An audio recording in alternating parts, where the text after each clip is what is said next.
Stay away from Wells Fargo. Got a fraudulent charge for a cash advance out of my credit card. Was assured over and over again about zero fraud liability, only for them to tell me, whoops, sorry, you're responsible for the whole thing cause we can't reverse the charge on your credit card, but it was for sure fraud. Not sure how anyone could be willing to do business with them. Additional info for context. Someone fraudulently wired $11,000 from my credit card to my bank account as a cash advance and then wired my entire bank account balance out of Wells.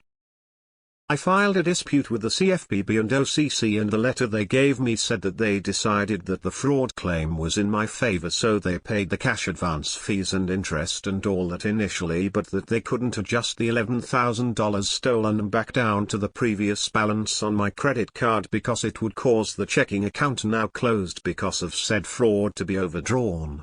So I'm stuck with an additional $11,000 on my card and paying interest on it that isn't mine. A transaction being declared fraud and still being responsible for it are at odds with one another. Would you be able to provide the data behind the "it was for sure" fraud statement of yours? What I mean is, you say this was concluded by the bank. What proof of this do you have? You've copied and pasted the same response over and over again, but the response doesn't make any sense. Can you try to retype it with different words in a way that makes sense? Because whatever you've said doesn't make any sense at all. There's something missing in your story, or you're exaggerating. No bank would say, yeah, this was fraud, but you need to pay for it. That's like someone got murdered in Seattle with your stolen gun, but you're in Florida and haven't left. Sorry, we don't know who did it, but someone has to go to jail, so it's you. Sorry. You should move your money to Silicon Valley Bank. It's great. Oh wait, you should move your money to First Republic Bank. It's great. Oh wait, this story sounds super bizarre and sketchy. I kind of don't believe OP, especially without the multiple repost of a very strange letter. How about post a picture of a letter so we can all read it and see what it actually says? I'm a forensic accountant and you need to go to your bank if you have not. If they do not fix it, write letters attaching all documents, sending certified mail, return receipt requested. Something is not right. Of course you are not responsible. Be sure you file a police report for theft and attach it to the files. That is important. Why are people still banking with Wells and Boa? How many consent orders, state AG settlements and millions of dollars in fines do they need to have before people stop trusting them with their money? Does Wells and Boa offer some ridiculous rates or something I'm not aware of? Ops password was password, MFA? What's MFA? I literally walked into Wells Fargo in 1997, told them they were nickel and diming me to death and closed my accounts and never looked back. Worst bank ever.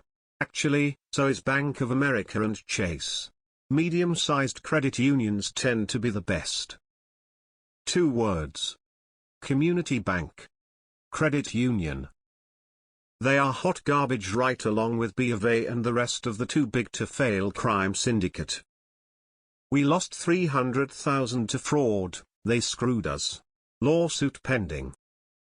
In my experience, Wells Fargo has treated me well, growing my credit there. Wells Fargo cashed multiple checks that had my account number of them but someone else's name and address, but get this. The checks didn't say Wells Fargo, they had another bank's logo on them. Insanely fake, yet Wells Fargo cashed them, deducted money from my account, then took months to investigate before finally giving me my money back. How the hell does this even happen? I went to law school and took 2 bankruptcy classes. Guess which bank has the most unethical and illegal practices? Wells Fargo. Worked for a creditor lawyer for a year. Guess which bank routinely would ignore subpoenas? Wells Fargo. I'm already on that wagon. They've been slapped multiple times by the feds, but the leadership hasn't changed. Their policies are not user protective. I got slapped with $100s of dollars in fines back in 2003 because money being in my savings account but not in my checking account is clearly an opportunity to slap me with fines. Yeah, this seems fake, or you're leaving something out of the story, or maybe you did try to commit fraud. That happened to me, but the bank was extremely helpful and refunded me all my money while they investigated. They got caught scamming their own customers twice. The fact that they're even a business anymore absolutely blows my mind. You'd have to have something seriously wrong with you to walk into that relationship voluntarily. Where have you been for the last 2 decades? Don't bank with Wells Fargo. Period. If they are willing to defraud Navajo elders who can't speak English, they are certainly willing to defraud you. I would definitely file a complaint with CFPB regardless of any other steps you take. Do not threaten to file a complaint, and do not tell Wells Fargo you filed the complaint, just file it. I had a dispute with WF credit card a few years ago that took many months to clear up. I had to elevate the complaint. Luckily I got someone that worked on my case that actually cared and kept in constant contact with me, but it took so long. If it were Capital One, they would have resolved it instantly. The only reason I keep the WF card now is for a backup emergency card, otherwise I never use it anymore.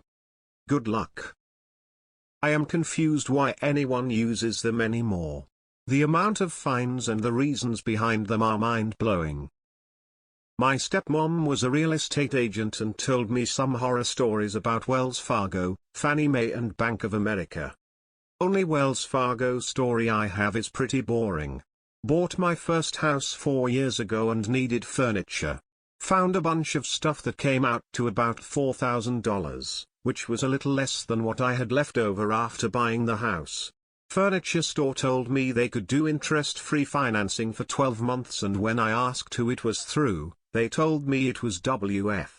I told them I'd be paying cash.